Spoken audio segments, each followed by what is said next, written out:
Família, amor e cuidado. O que nós vamos conversar hoje? Nós vamos conversar sobre um tema muito interessante, que é sobre o intestino preso. Ou seja, aquele bebê que não faz cocô. Desculpe a expressão, mas é assim que a mãe... Doutor, ele não faz cocô, faz 3 dias que ele não faz cocô. Por que que isso acontece? O que que eu faço? Então, vamos lá. Bebês que mamam exclusivamente ao peito absorvem tanto e tão bem o leite humano que a grande maioria do que eles comem, 80%, 85%, não sobra.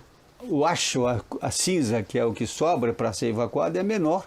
E às vezes eles levam 3, 4 dias para evacuar, e se eles evacuam normalmente, fezes bem formadas, sem dor, sem chorar, sem machucar, sem estar muito duro, é normal e aceitável.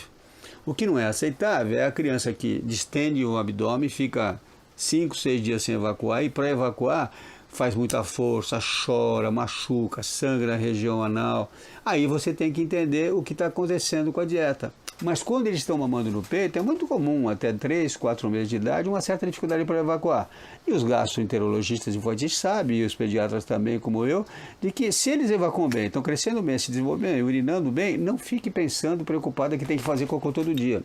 Mas a mãe fala assim: mas doutor, nas primeiras semanas ele evacuava toda vez que mamava, com barulhão, vai um cocô mole, verde e tal. Agora não, ele fica doce. É normal isso, porque no começo ele está eliminando o mecônio, ele está fazendo as chamadas fezes de transição, que são a modificação, e aí ele evacua várias vezes. À medida que ele vai crescendo, ele vai começando a ter isso. Quando o bebê chega aos 6 meses de idade e a mãe começa a introduzir outros alimentos, principalmente fibras, né?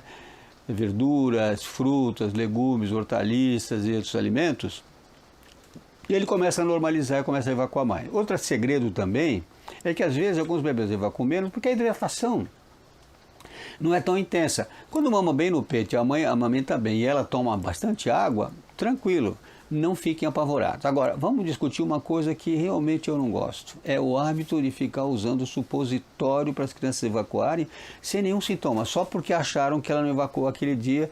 2 dias, tome supositório não vou dizer o nome, mas todo mundo sabe qual que é, né? De glicerina infantil, que é uma coisa genérica aí.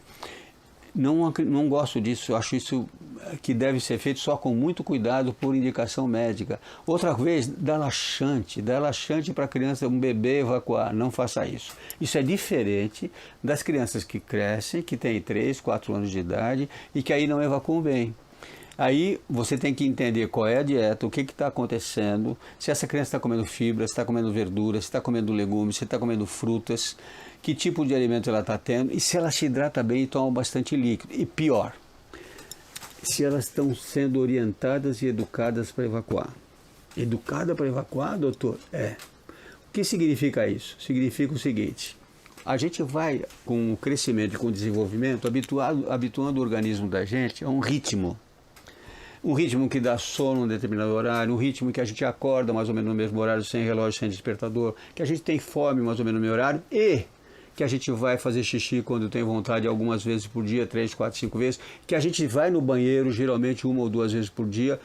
E geralmente as pessoas com o tempo começam a conhecer seu corpo e sabe a hora que ele deve fazer para evacuar. Geralmente é depois de uma refeição. Pode ser, por exemplo, de manhã quando acorda, pode ser depois do café da manhã, pode ser depois do jantar, pode ser depois que você tem uma refeição maior. Cada pessoa tem um ritmo que vai fazendo. Tanto é assim que uma obstipação intestinal que às vezes começa na infância por falta de orientação, a gente fala: bom, vamos lá, senta aí. Treinamento para retirada de fraldas, que a gente vai fazer um vídeo sobre isso. Mal treinadas, crianças que acabaram sendo traumatizadas porque não tiravam as fraldas, tem uma idade certa, eu vou fazer um vídeo só sobre isso. E o que acontece? Falta de alguém adulto que ajuda a criança a ter esse horário para ir fazer cocô e evacuar. Então, é muito frequente, vocês veem que muitas mulheres, por exemplo, se queixam de intestino preso, porque as meninas às vezes são orientadas pela família: olha, não pode fazer cocô em qualquer lugar, olha, esse banheiro tem que ser limpo, é perigoso você ir em banheiro sujo, olha. Pessoas que viajam e que saem do ambiente doméstico e ficam 3, 4 dias sem evacuar, nas viagens acabam tendo problema, principalmente por causa desses tabus, desses receios de ir no banheiro. viaja de avião, de manhã é horário dela evacuar, mas ela não vai no banheiro do avião, aí ela não faz. E outra coisa, por que às vezes as pessoas perdem o momento de evacuar? Porque quando o bolo fecal chega no finalzinho do tubo digestivo, ali na ampola retal, ele desencadeia a vontade de ir no banheiro, a sensação de que você quer ir no banheiro. Se você não evacua naquele momento, aquela água que está ali junto com as fezes é reabsorvida e aí endurece as fezes.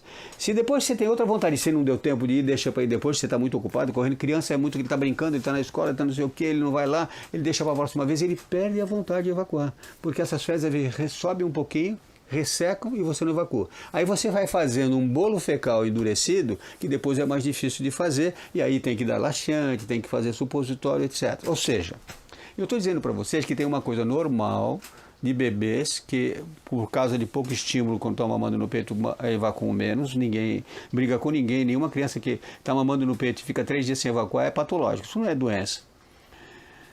Mas você precisa treinar. Claro que existem doenças graves em algumas crianças, né? Que podem ser responsáveis pelo intestino não funcionar. Por exemplo, crianças maiores, com 4, 5 anos de idade, podem ter problemas de inervação do tubo digestivo, né? Que aí precisam ser treinadas, examinadas, fazer exames pelo pediatra, aí teriam que ter tratamento, às vezes até cirúrgico. Mas não é o caso. 90% das vezes é um treinamento adequado e uma maneira de levar essa criança a ter horário para ir no banheiro. Quando eu for falar da tirada das fraldas, eu vou começar a trabalhar um pouco mais isso e as consequências de não fazer um bom programa de tirada de fraldas. Geralmente, a partir de 1 ano e meio, 2 anos de idade, as crianças devem tirar a fralda. Mas eu vou dar um capítulo só sobre isso, tá bom? Se você gostou, divulgue isso, porque esse é um tema muito importante. Muita gente se reclama e fica dando supositório, fazendo coisas para a criança sem necessidade, dando laxante, e as crianças são saudáveis. Só o pediatra vai decidir se precisa fazer alguma coisa ou não depois de estudar o caso da criança. Grande abraço, sou o Zé Martins Filho, distribua, se inscreva, mande perguntas para a gente. Abraço.